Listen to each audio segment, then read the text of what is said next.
Basahin natin ang banal na kasulatan sa Luke 2:22 hanggang 23. Pagdating ng araw para gawin ang ritual ng paglilinis, ayon sa law ni Moises, dinala ni Mary at Joseph ang baby sa Jerusalem para iharap siya sa Panginoon. Sabi nga sa batas ng Panginoon, dapat i-dedicate sa Panginoon ang lahat ng panganay na lalaki. Basahin naman din natin ang Matthew 19:13 hanggang 15. Blines ni Jesus ang mga bata. May mga nagdala kay Jesus ng mga bata para i-bless niya at ipag-pray. Pero pinagalitan sila ng mga disciples. Sabi ni Jesus, hayaan niyong lumapit sa akin ang mga bata. Sa mga kagaya nila ang kaharian ng langit. At ipinatong ni Jesus ang mga kamay niya sa mga bata at blines niya. Tapos, umalis na siya. Ang paghahandog sa mga sanggol, ang bata, ihandog natin sa Diyos si Jaiko Amelie Ancheta Macali upang sa kanyang paglaki ay makilala at mapaglingkuran niya ng buong puso ang ating Panginoon.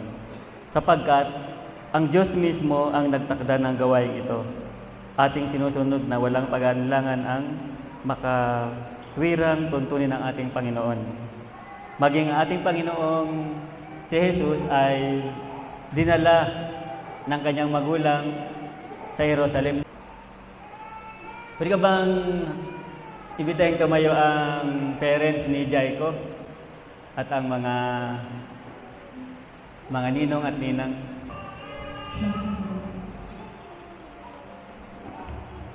Ang mga bata ay isang handog at kayamanang mula lamang sa ating Diyos. Sa makatuwid, sila ay pag-aari ng Diyos. At tayong mga magulang ay naatasan lamang upang arugain, mahalin, palakihin at hubugin sila ayon sa kanyang dakilang kalooban. Bilang mga magulang, napakahalaga na lubusan nating maunawaan at maisakatuparan ang mga obligasyong nakaatang sa ating mga balikat. Jericho, Angel, kayo ba ay nangangako sa harap ng Diyos at sa harap ng kapulungan ito na gagawin ninyo sa tulong ng may kapal ang lahat ng inyong makakaya upang palakihin ang batang si Jaiko ayon sa dakilang kalooban ng Diyos para sa kanya?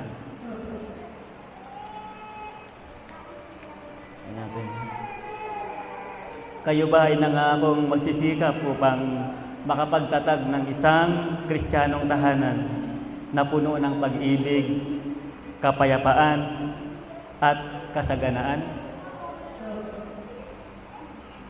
Kayo ba ay nangangakong magpapakita ng magandang halimbawa para kay Jaiko sa isip, sa salita, at sa gawa?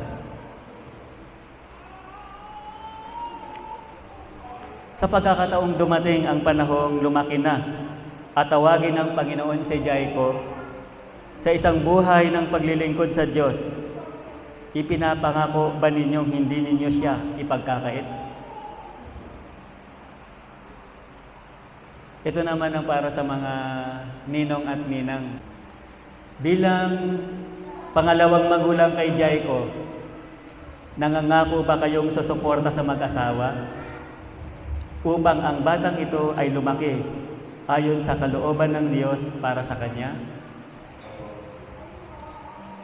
Nangangako ba kayong ipapanalangin si Jaiko at maglalaan ng pagkakataong maituro sa kanya ang salita ng Diyos?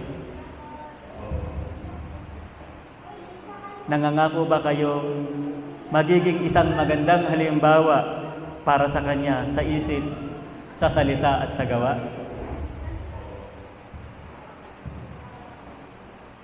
Hilingin ko naman tumayo ang lahat ng narito. Sa bawat isa na narito, kayo ba ay nangangakong tutulong sa mag-asawang ito upang si Jaiko ay lumaki ayon sa dakilang kalooban ng Diyos para sa kanya?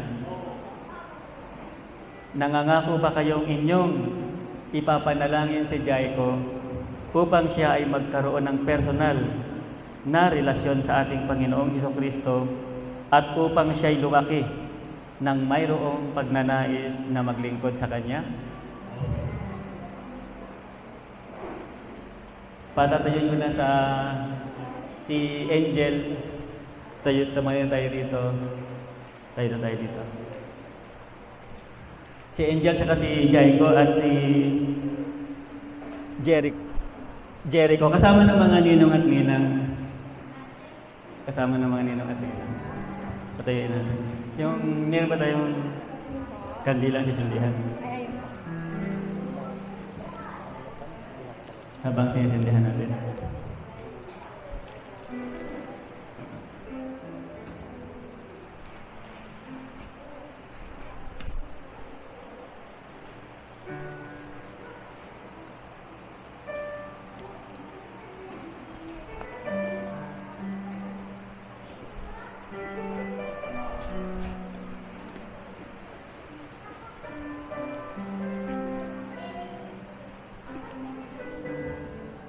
Ako man na magsisindi-sindi ako sa kanila.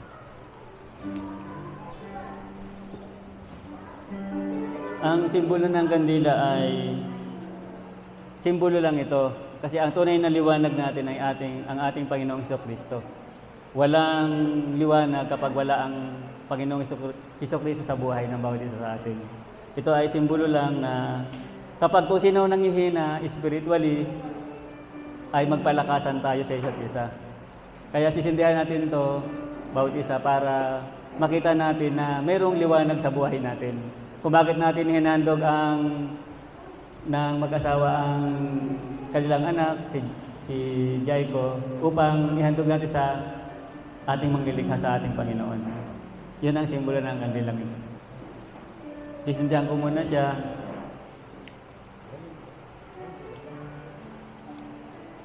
Papasa ko kay Jericho.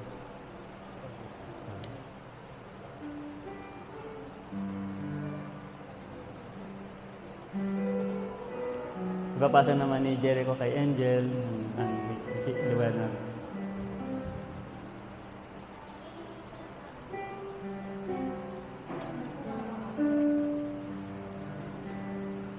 Nagpapaalala lang sa atin na minsan manghihina ang spiritual na buhay natin at kailangan natin ng bawat isa upang magpalakasan. Papasa naman ni Angel. Ipapasa mo naman doon. Yan, okay yan. Sige, papasa mo bawat isa.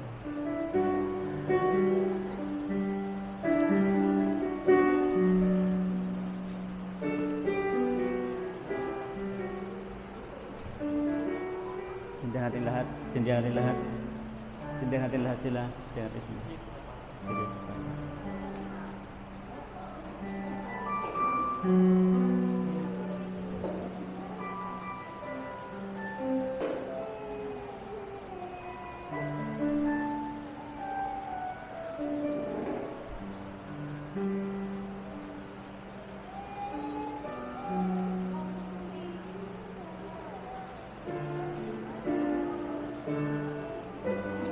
Lingwang forward tayo konti. Forward tayo. Si Jericho. Dalangin tayo. Heavenly Father, pinapalangin ko po si Jaico, Panginoon. Nagpapasalamat kami dahil kayo ang nagtatag ng pamilya, Panginoon. Pinapanalangin namin ang kanyang magulang na magkaroon ng sapat na kaalaman, katalinuhan, upang ang batang ito, si Jaico, ay mabigyan ng magandang buhay at magabayan. Ito po ang aming panalangin sa pangalan ng aming Panginoon na si Jesucristo. Amen. Bilang ministro ng ating Panginoon, inihandog kita, Jaico Amili Ancheta Macali. Inihandog kita sa Panginoon. Nabigyan ka ng kalakasan, katalinuhan, karunungan, sa Diyos na nagbibigay buhay, nagbibigay ng kagalingan, manggagamot, at manunubos nating lahat. Sa ngalan ng Ama, ng Anak, at ng Espiritu Santo. Amen. Tapos papasa mo sa Ninong Nina. Yes, you, Joy po. Papasok ko po sa ibang ninang.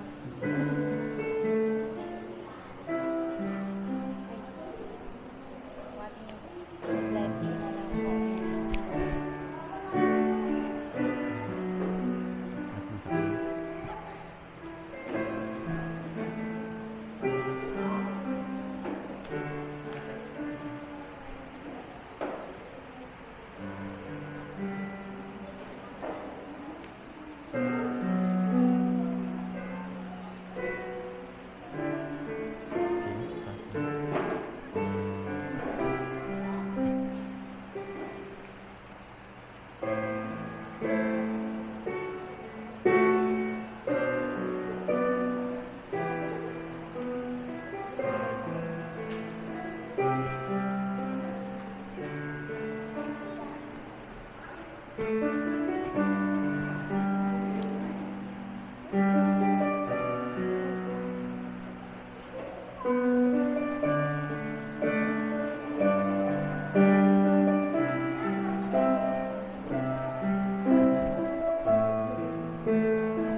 Forward tayo.